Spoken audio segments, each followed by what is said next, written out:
Hello, everyone. Welcome back to another episode of Real Conversations about Aging Parents. This is your host, Rebecca Tapia. This is also your injured host, Rebecca Tapia. So I'm going to take some time today to tell you a story because the podcast is supposed to be about real conversations. And because we've talked about falls so much, I'm going to share my story about how I fell and broke my knee. So hopefully we can all learn from it. And maybe it's just part of me processing this entire event, which I'm not going to say is a traumatic event. Many, many more things have happened. I was just more surprised and still kind of trying to understand. Maybe this means I am aging faster than I thought. Anyway, so going way back. So the story starts with my very best friends in the whole wide world moving to Washington, D.C. And that happened over the summer. It was a work related relocation, and I have been very sad and mopey ever since that happened. But I can travel. And so the first opportunity we had to take the family up there to DC, we did. And we wanted to integrate some sightseeing. Weirdly enough, my kids had only been there once. I really love Washington, DC. It's one of my favorite cities. So I don't know why we had only been there once. But anyway, it was a good opportunity to both see them and then to get the kids reacquainted with the capital and just all the cool things to see around there. So we had what I would call kind of a light tourism schedule. We were spending a lot of time with our friends and then knowing that we'd be up there several more times, kind of picked just a couple places to go. One of them was the National Archives. So that's where you'll find the Constitution, the Declaration of Independence. I thought it'd be cool to take the kids because they're all taking various forms of history. My daughter just finished a U.S. history class, so I thought that would be something tangible for them moving forward. Anyway, it doesn't even matter where we were going. As we were going to the museum, we thought we should probably take a stop to get some lunch. If you're ever traveling as my 3 kids and my friend's child, we always want to go into any kind of museum or line within full belly if possible. And so as we were going to go eat, we were walking down the sidewalk right outside of the archives. And there was an area of the sidewalk that had been like dug out, I guess is the best way to say it, and kind of uneven. And I'm always watching for that stuff because one of my fears is falling. Like some people have fear of drowning, which I'm still have fear. I mean, I would never want to drown and I think about it sometimes, but I have recurrent flashes of falling. Like I'll just be in a normal situation walking down the stairs and my brain keeps proposing that I fall down the stairs head over heels. I think there's a couple of reasons for this. It's professionally, it's what I do. I hear a lot of fall stories. I've taken care of catastrophically injured people that fell down the stairs or had some other horrific event involving falling. And then, of course, I'm around a lot of elderly people, and one of their main fears is falling. And almost all of the rehab we do, at least for the lower extremities and some of the upper extremities, is done to help prevent falling. So, anyway, that's just a thing that is in my head all the time. So I always look out for things that could make you fall. So when we first passed this area going to lunch, I actually pointed it out to everyone behind me. I was kind of walking in the front of our crowd. So it was, 8 people. So 5 people in my family, 3 people in their family. And luckily we were all able to avoid it. And while we were walking down the sidewalk past the National Archives, my husband, who's kind of a history and architect fanatic, had started pointing out that on the top of the building near the columns, there were Medusas. Like one of the things that was carved up on the side of the building was a Medusa. And I remember as we walked the first time, I actually couldn't see it. You know, everybody else was like, "Oh yeah, look at the Medusa," and like whatever. So I was like, when we come back, I'm going to check that out. And we get to the noodle place. It was great, very busy. We will go back again. Great noodles, and got our bellies full so we could go back and go look at the Declaration of Independence and the Constitution. Anyway, of course, we go back down the same sidewalk because we're going to go up to the entrance where we're actually get into the Archives Museum. And then I decided it was a good idea to actually start looking for the Medusa, like just to kind of check that box in the back of my brain so I could know I saw it too.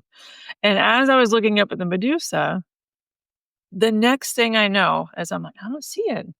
And then the next thing I know, I just see the ground. And it's a weird experience. I've fallen before, but usually like a slip on something, wet or whatever, and like usually fall on my bottom or something.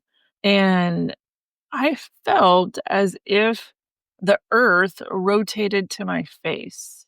And I don't really know. This is a weird experience for me. I don't actually recall falling, and I don't mean that from, like, a head injury standpoint. I don't think I didn't hit my head. I didn't have a concussion or anything like that, but all I can tell you is I was looking for the Medusa, and then I saw the ground in front of my face. And before I could even think to have reacted to it, my hands were out, my knees were down on the ground. And I remember being just very confused for a moment, not because of a head injury, but just because I was like, how did the ground get here? Like I literally felt like maybe I was still vertical and then the earth had shifted on its axis and brought the ground up to my face. But no, that's not, of course, that was what happened. I fell, right? And I remember just sort of staying in position, like I froze in position for a minute, not a minute, 2 seconds, and realized I had fallen. And what happens, at least in my experience, is I was immediately embarrassed. Like I'm not supposed to be looking at the ground. I'm supposed to be looking at my friends and walking towards the museum. And so immediately, because my friends and family were there, they kind of came up and said, "Hey, are you okay?" My kids are like, Mom, what happened? Are you okay? Are you okay?" And I remember looking over and a bus of like tourists had just gone by and I was like, I wonder if they saw me fall. And I remember looking at my hands and nothing had happened to my hands. So I knew I hadn't like broken my fall. Like, normally I'd see like, and this was on a sidewalk, so a concrete sidewalk. I thought, well, there's no abrasions on my hand, so that they didn't get hurt too bad. Sometimes that happens. And then I reached down to my right knee, and there wasn't an abrasion on my right knee or any kind of pain. And then I looked at my left knee, and I was like, oh my gosh, that broke the fall. I broke the fall with my flexed left knee, and we're gonna have to figure this out. And I immediately wanted to see my knee, but I had jeans on, and so I was inappropriate for me to suddenly drop my jeans and check my left knee. So what happened in my brain was I immediately became preoccupied with finding a bathroom because I remember thinking to myself, I just need to examine my knee. I need to see what's going on. And I think that kind of superseded any other decision making at the time. So the adults in my group came and said, "Are you okay?" They kind of helped me stand up. And I took a few steps, and the pride part of my brain, the ego part of my brain said, I think I'm okay. So I looked back and I saw that break in the pavement I had seen previously. And I thought to myself, wow, okay. I totally even, had perceived this as a risk before this even happened. And then just out of spite, looked up again to find a Medusa, still have not found it, and decided in my head that we should just keep going. Part of that was embarrassment. Part of that was I really just want to look at my knee and examine my knee. And I also have 7 other people with me, and I don't really want to hold everybody up. Although there were multiple suggestions that perhaps I should just go sit down and take a minute. And I'm with people that I know love and care about me. So it wasn't some sort of like, saving face with them. But my brain absolutely refused. It was just this weird, like, one, I want to look at my knee. I want everything to be okay. I want this to not have happened. And if I go sit down over there, I'm going to slow everybody down. We're not going to, follow the agenda today. And I'm just going to keep going. And I said, no, I think it's okay. And I start walking and I know something is wrong with my left knee. And as I kept walking, the pain got more and more and more intense. And as I don't know, maybe got another 50 yards down the sidewalk, getting close to the Archives Museum, I had my glasses on, my sunglasses, and I remember the tears just starting to stream down my face on the side. And I think part of it was the pain, part of it was just I don't know, I've fallen before, I've never fallen like that, and I've never had this much pain. But then also my complete inability to have any better plan than just to keep walking. And I even thought to myself when I got to the security area where you have to, take your bags off and all that stuff, I hope they don't make me take my sunglasses off because damn it, like I am crying, like, and I don't want my friends and my kids to see me crying. And I kept my sunglasses on. So I'm one of those people that walked into a federal building and just kept my sunglasses on and walked straight to the bathroom the best I could. And every, I don't know, 10 or 20 feet I'm walking, I'm slowing down just a little bit. And I get the beeline to the bathroom and I go in a stall and I actually just stand there and I just start crying more because the pain by that point had gotten so intense that it took my breath away. And I remember I just had to resettle, like, I just have to, like, reorient myself, and I know many people in the past have used a bathroom stall to kinda resettle and reorient, and I thought, "Okay, I need to sit down and check this left knee." So I got access to my left knee by that point because 'cause I'm in a private area. I can actually take the jeans off and find what's going on, and I remember climbing my fingers across the top of my knee, and then when I got to the bottom of the kneecap, I felt like it was crunchy. Like, that's the best way I can describe it, like, if it was like crushed ice, like and it felt like I don't know if you've ever had, like, a plastic bag that had something that broke inside of it, and it's kinda just crunchy and the things are moving around? And you would think to any normal person, let alone a physician, let alone somebody with extensive experience in musculoskeletal conditions, would immediately assert that this was something that needed more attention. And I could not even conceptualize that. It's like, maybe it's something else. I don't know why it feels like that, but, I convinced myself there wasn't too much bleeding because I had jeans on, thankfully, so there was an abrasion, and it didn't really look that swollen at that time, and I'm like, "Maybe this is just, cartilage issue, I don't know, and we'll go check it out later." And so I left and I saw my friend and I tried not to make eye contact with her because I knew my face was just not looking right. I'm thinking this was just a mixture of pain and denial. And she's like, "How are you?" And I'm like, "Yeah, I'm okay." And I walked over to the sink and washed my hands and I said, I think I'm gonna need some Tylenol because I had some Tylenol in my purse." And she's like, "Oh, okay, well let me get you some water." And I rifled around in my purse and found the Tylenol, thinking in my head again, like somehow a couple Tylenol was gonna help me get through the rest of the day.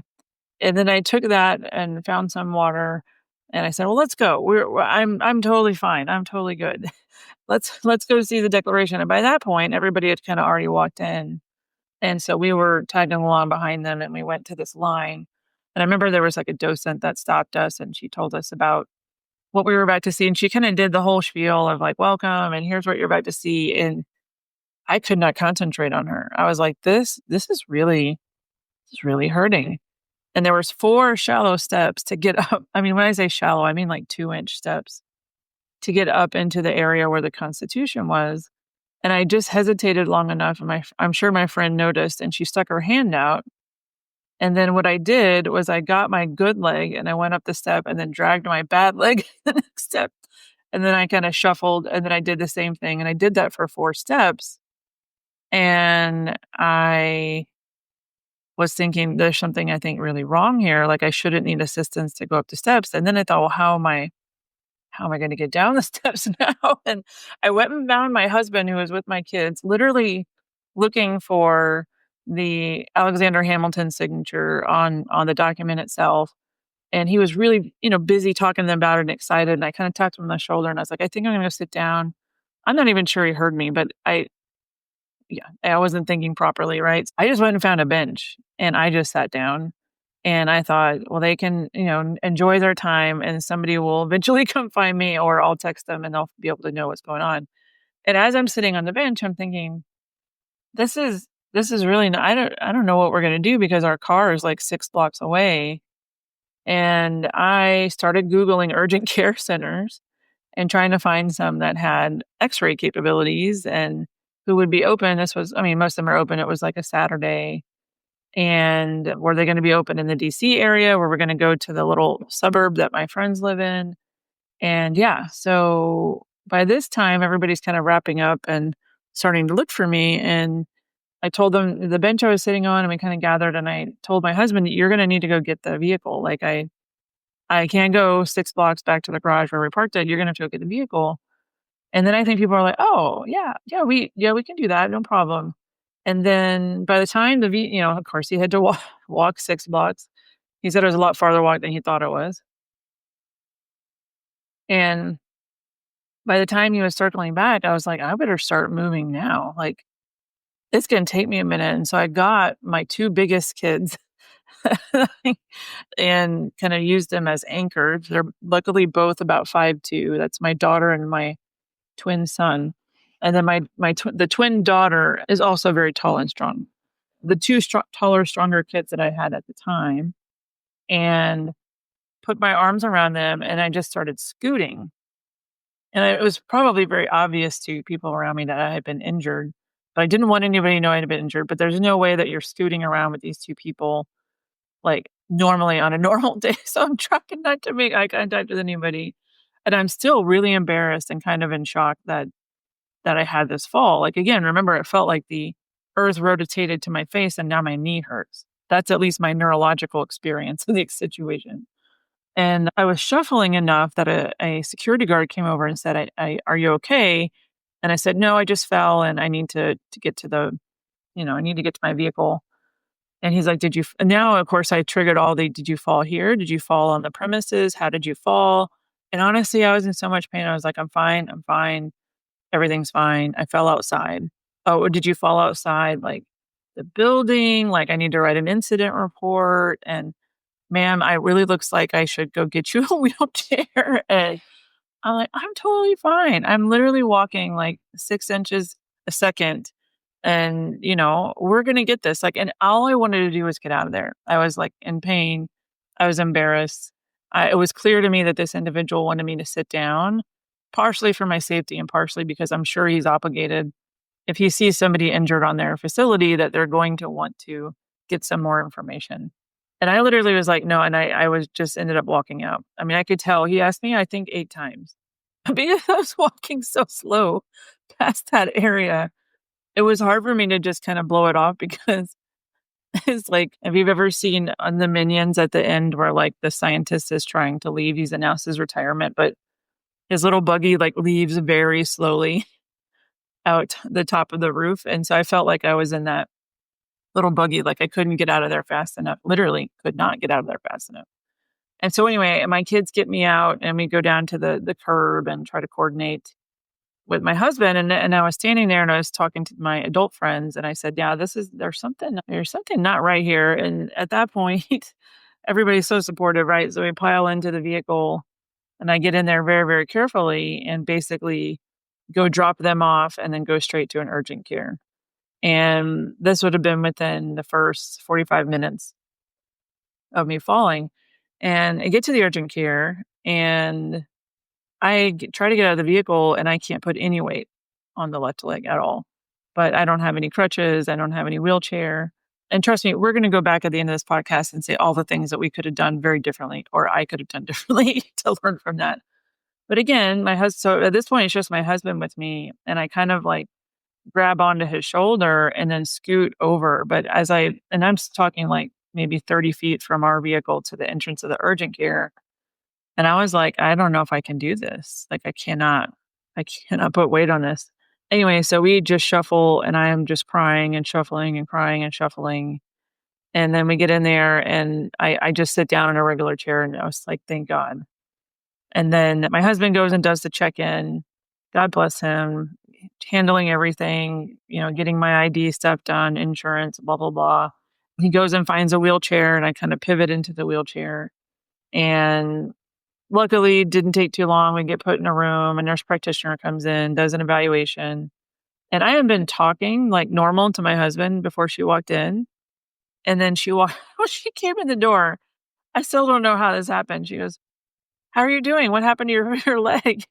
And I just burst into tears. Like, my knees hurting so bad. And she's like, oh, are you a tourist? I'm like, yeah. Yeah, she's like, "Oh, that's what happens, lots of tourist-related fractures in Washington, D.C." Like, "Okay, great. I'm number whatever for today." And so anyway, she was very kind and compassionate. I go back to get my X-rays, which involve me bending and manipulating my knee, and I'm just crying in the X-ray machine, and then get in my wheelchair and come back. And long story short, she comes in and says that you have a patellar fracture, which is a kneecap fracture on the bottom part of my knee. And there may be another fracture on what's called the tibial plateau, which is that big bone right underneath the knee. But it's just an X-ray, so we're not sure. So yeah, I told her, "Hey, I was supposed to fly back to San Antonio, like, in 2 days." She said, "I don't think you're flying back to San Antonio," but in my head, I was like, "Oh, yeah, I'm definitely flying back to San Antonio. We'll have to figure this out." And so I get a knee brace and some crutches and an ice pack and some pain medication and go home and then act like nothing happened. So I come back to my our friend's home where we had been staying, and for the one time in my life where I'm staying in a situation where there's actually steps or stairs. Now, prior to this, obviously, I had no issues with steps or stairs. I just, as a rehab physician, instinctually stay in places with no steps or stairs. My home has no steps or stairs into or around the home from the back. There are some stairs to the front entrance, but we don't use that. I use the garage entrance. Anyway, the home we owned before that I bought when I was 21, didn't have any stairs. It was a single story, like, level entry as well. And pretty much anytime we go to a hotel, we'll go somewhere without stairs. I mean, hotels don't really have stairs. We don't stay in Airbnbs anymore because of things like stairs. And again, you can search. I'm a little bit like, I don't know, averse to falling down and falling downstairs. So I was thinking to myself, literally, I'm 43 and almost never in an environment that I am staying, and there are stairs to get in and out. So for their particular home that they just purchased, there is no way to get into the home without going up at least 4 or 5 stairs. And I don't say this judgmentally. It's a beautiful, gorgeous home with the most amazing setting and garden and neighborhood that I've, like, ever seen. So I am not complaining about the house. They're very gracious to have us stay there, but I was just chuckling to myself because, of course, the one time I've been in crutches in my whole life, I've never broken anything in my whole life, ever. And here I am trying to navigate this step. So a lot of humility for me, a lot of learning. Obviously, I've worked with people with all sorts of different fractures or disabilities throughout my whole career. And I thought, oh, here's my turn, right? So I got to try to get up the steps without falling. And so it's evaluating different sets of stairs into the home. But I eventually got into the home. Funny enough, like, I had been staying upstairs in a guest bedroom, so my family brought all my stuff downstairs and tried to found a different bedroom for me to stay in, and, I kinda put my leg out and put an ice pack on it, and I was so determined to just keep my visiting and vacation going, I just decided we were going to continue with our plan. So we had plans to go see stand-up comedian that night, and I love stand-up comedy, it's one of my favorite things in the world. And so I called the comedy club because they are up a flight of stairs and I wanted to ask if they had an elevator, and the answer was no.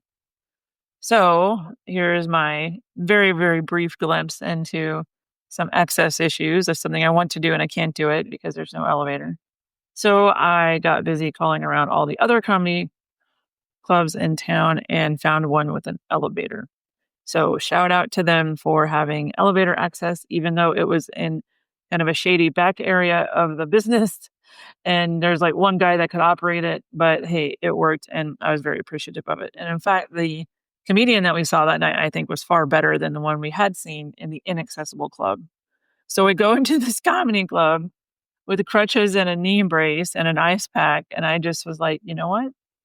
Got to seize the day. So I was sitting in the audience with my leg fully extended, full ice pack, just enjoying the show. So I'm very proud that I didn't let it mess up my life too much. I'm not recommending anybody else do that.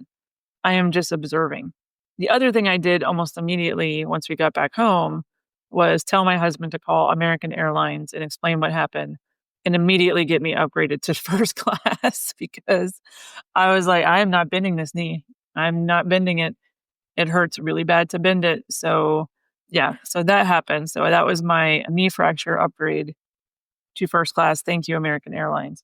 Anyway, so I did get back home. It was a little rough. I went and saw one of my friends who's a sports medicine doctor, and he redid the imaging and gave me some new recommendations, a brand new, really heavy duty looking brace. Like, I would look like a super athlete that tore my ACL. It's one of those braces, if you've ever seen it, goes kind of your upper thigh down to your ankle.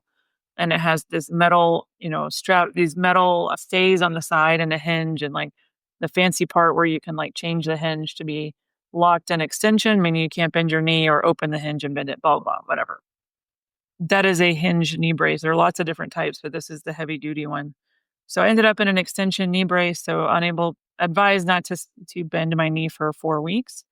And then after 4 weeks, which is at the time of this recording, still in the brace, but can bend it. So I'll do that for 2 more weeks before I start going to some therapy to re-strengthen my left quadriceps, which is now fairly atrophied because I have not bent that knee in a month. Okay, so that's what happened, but I think there is some benefit and utility to going back through the injury event and talking about it in relation to falls. In this case, if I'm the aging parent, and it's funny, my friend, my kids were like, "I've never seen you fall like that, Mom. Are you okay?" And I was like, "Oh, here we go. It's the beginning of the end. Mom is starting to fall."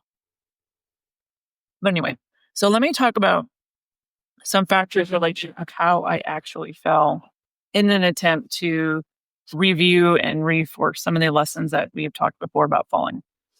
The first thing was my shoe wear. So I love to wear sandals. I would say these are almost like a flip flop sandal, like they didn't have a back to them.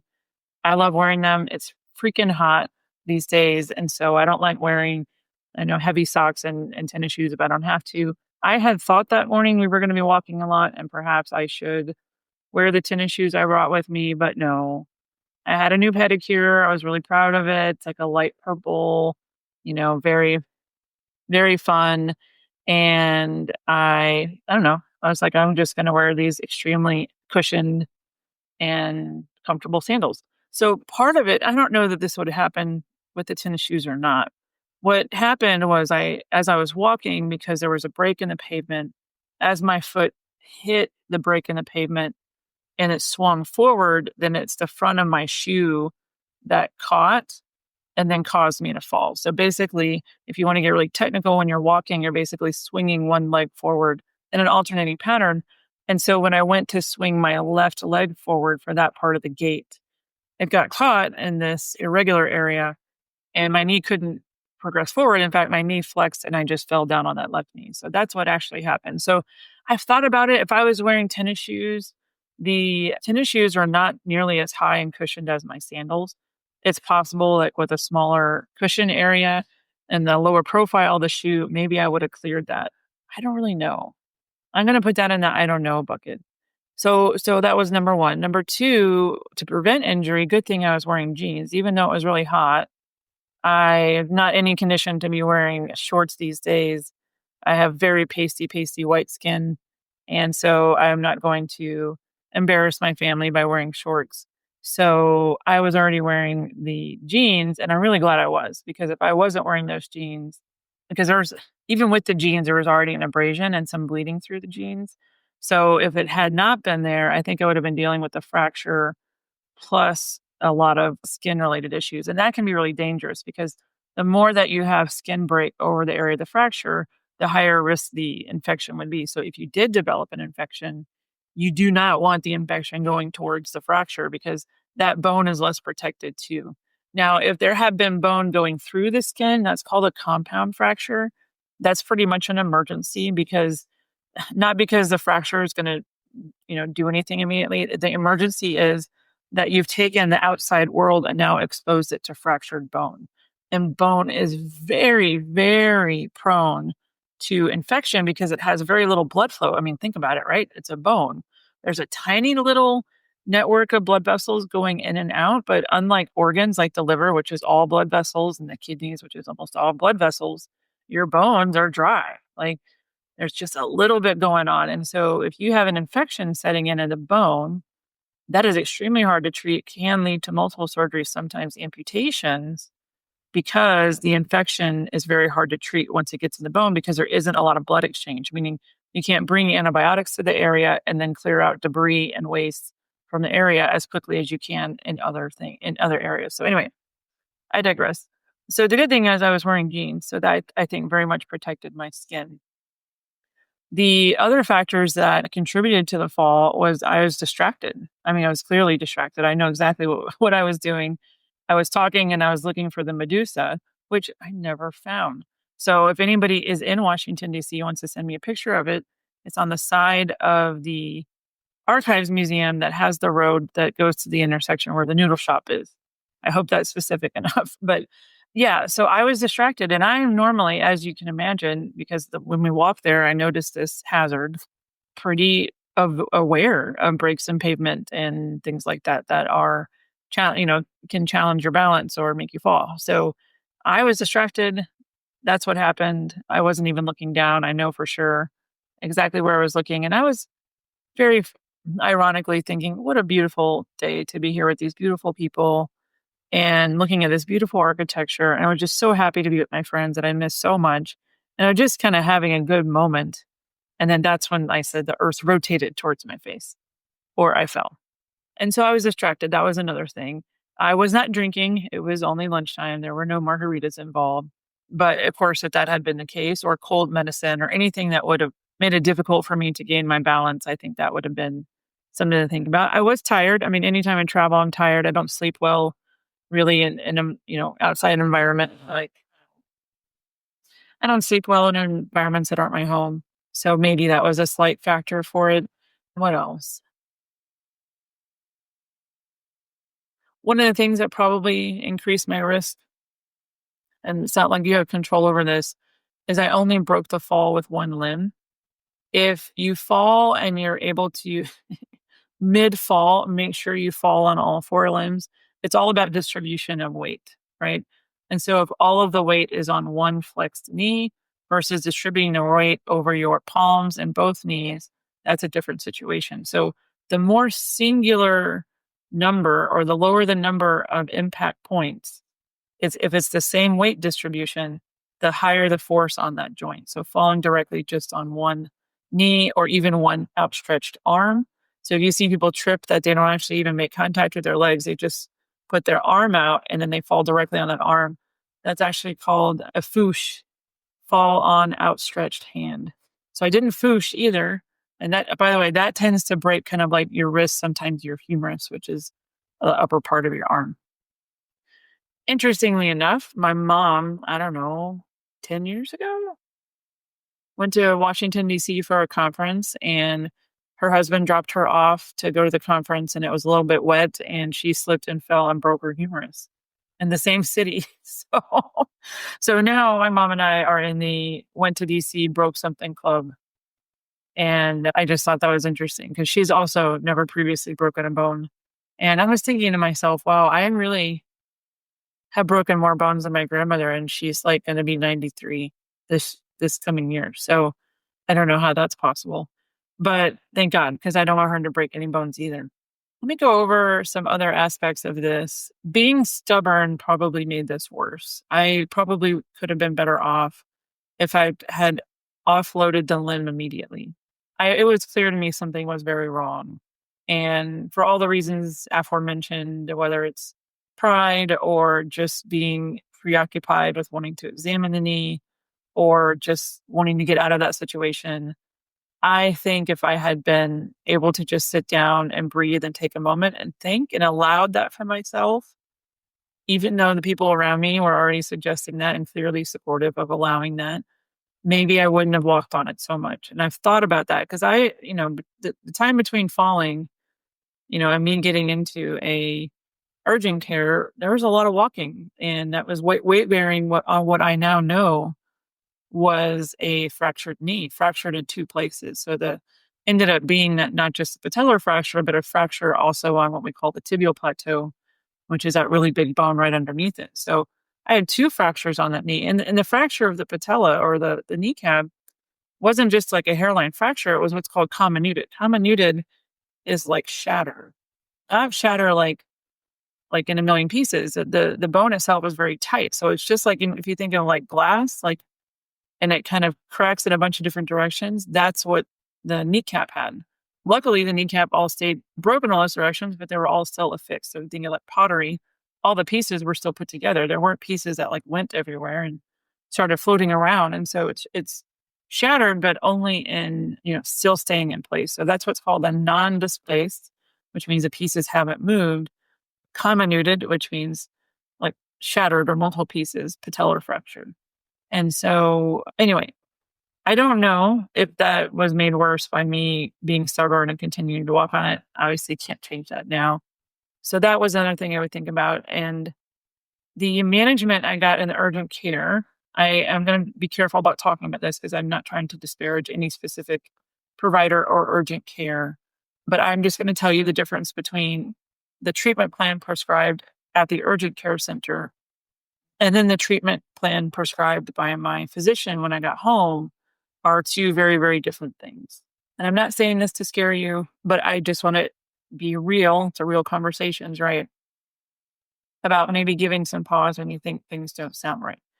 And so once I got this diagnosis of the patellar fracture, she told me that we were going to need to be in a brace. And I had already been standing, or sorry, not standing at all, sitting there with my knee outstretched. That was the only position that felt comfortable to me. I knew if I moved it and flexed it, that the pain was very intense. And so I asked her for what's called an extension knee brace. An extension knee brace is a brace with metal that runs on the back end, kind of along the back of your knee, and then straps across the front of the leg to make sure the knee can't bend. I think you've probably seen these before. Basically, they're stiff braces that are strapped on, so there's no motion in the knee. You can still stand up and you can still walk, but it becomes almost like a peg leg. And they didn't have any extension brace there, but she said, I have this hinge knee brace. You should be fine. And it was a relatively small brace, looked just like a regular knee brace to me. But then I just looked and I got a bill for like $200 for this thing, which is really irritating because it was definitely the wrong brace. But they told me it was all they had. And then she told me at that time, you don't need to be an extension knee brace because you need to be doing some range of motion so it doesn't get too stiff. And you need to be non-weight bearing on that leg and go get these crutches and then use these crutches until you can get home. And you probably shouldn't fly home. You should probably, go see somebody here and then decide if you can go home. She also told me that because I had the abrasion above the knee, that I required high dose antibiotics because, again, like I told you, the risk of the infection. And so they sent this other nurse in to show me how to use the crutches. And I got up and I was just in that extreme pain with this kind of POS knee brace that they gave me. And the nurse was insistent that I demonstrate safe use of the crutches before I left. And so she told me to bend my left knee back to kind of suspend my leg in the air. And then she was showing me how to kind of swing through. So I would move the crutches forward and my good leg forward and then swing the left leg forward. And of course, my toe kept catching because I didn't want to bend my knee because it hurt so bad. And she said, no, you've got to do this. You've got to do this. You've got to bend that knee and pull that leg forward and clear that leg so that you don't fall. And anyway, it would go back and forth. And I'm finally like, oh my God, I have to get out of here. I'm clearly not even good at this thing. And we get in the car and I immediately start doing some research on, now that I have a diagnosis, and contacting some of my sports medicine community. And long story short, it was not what they would recommend. The standard of care management for patellar fracture, I wouldn't have been able to articulate it at the time because I had not managed one before, is to put someone in a strict immobilizer, a knee immobilizer extension, meaning you can't move or bend the knee at all immediately, and to offload that. Now you can still walk because if you think about it, the walking part has nothing to do with the kneecap if you're not moving your knee, your lower leg up and down. If your kneecap is still, you can still use the leg as a peg and walk around, but not bending it. And so basically when I left the urgent care, it was don't put weight on it, make sure you bend it. And then I found out later it's definitely don't bend it and yes, put weight on it. Now at that point, I didn't realize I had also a tibial fracture, probably okay. It was actually a very small fracture. So I probably still could have been weight bearing, but I got very confused, didn't really sleep that night because I was researching patellar fractures and then thinking maybe I messed myself up because I kept walking on it. And you know how that goes. So I eventually got home, got the definitive care, got more x-rays, definitely ended up in that really extensive knee immobilizer, which by the way, still that cost just as much as that dinky knee brace they gave me. So anyway, healthcare. Yeah, so I've been in that. I've had x-rays every 2 weeks. I just recently got cleared to bend my knee. And so that allows me to do things like sit properly and stand up. And yeah, much more comfortable and be able to bend it. The part had really got me down was that I had been really good about exercising and gotten into a rhythm of exercising twice a week with some weight training and was really proud of my progress. And honestly, I just haven't gone back.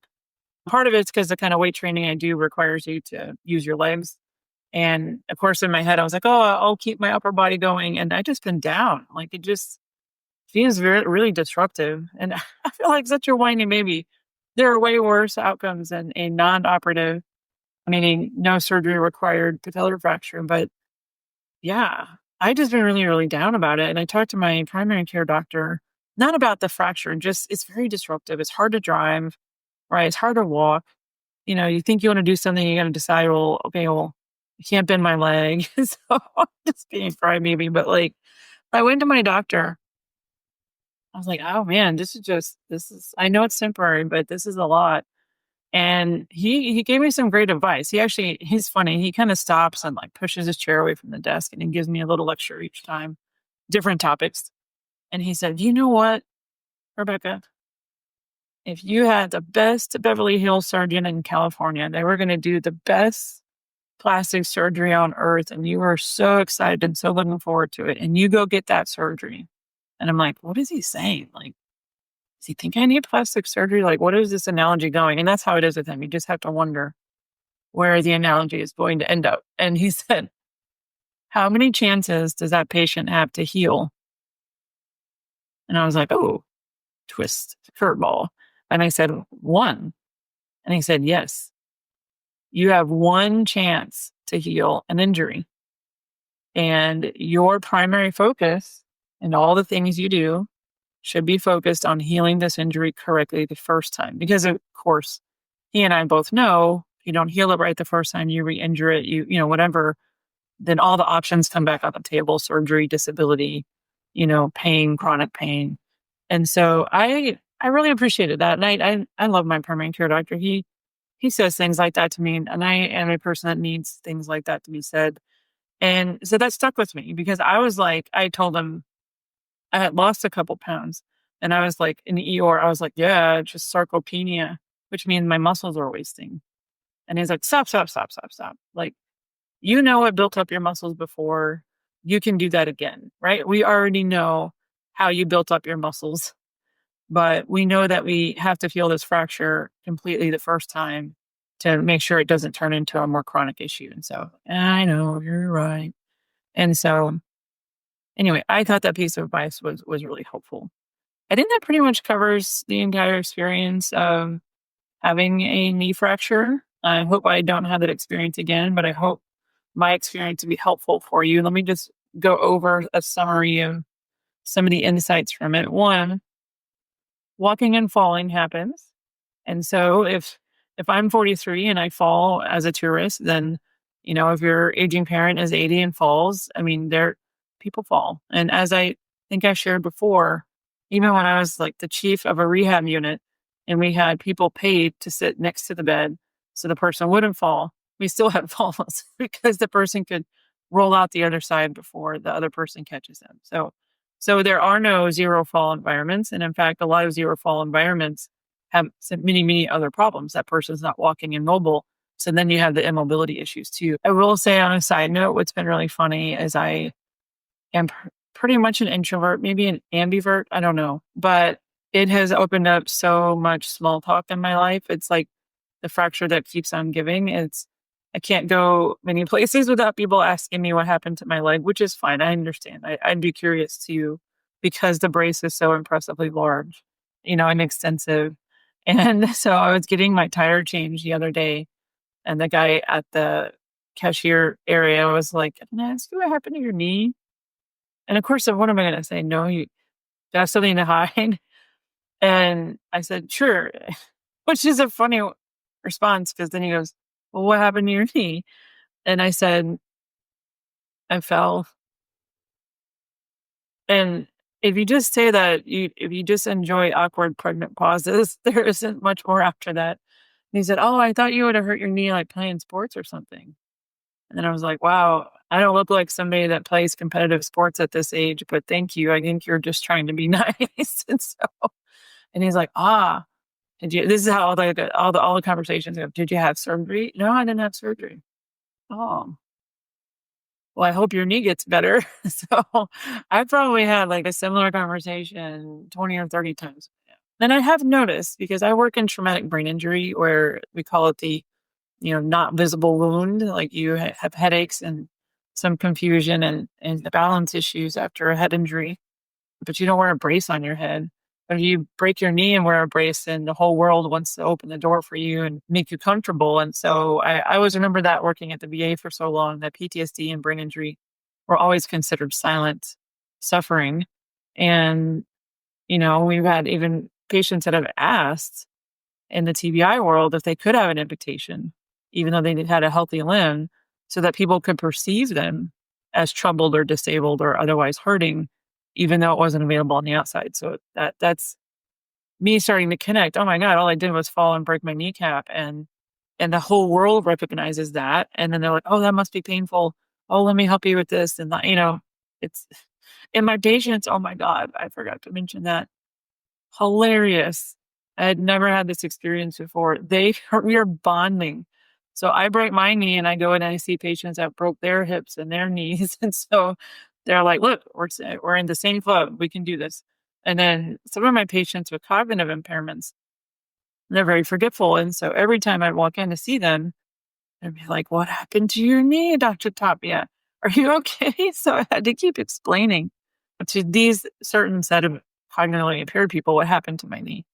So anyway, it's been a good experience. And honestly, I mean, it's a rehab related issue too, right? So I'm going to have to go through some rehab to fix this leg, and a very humbling experience. And I hope it was helpful to any and all that are listening. If my show is helpful, please take the minute, share a link with someone that you think would benefit. Thank you so much. I will see you next week.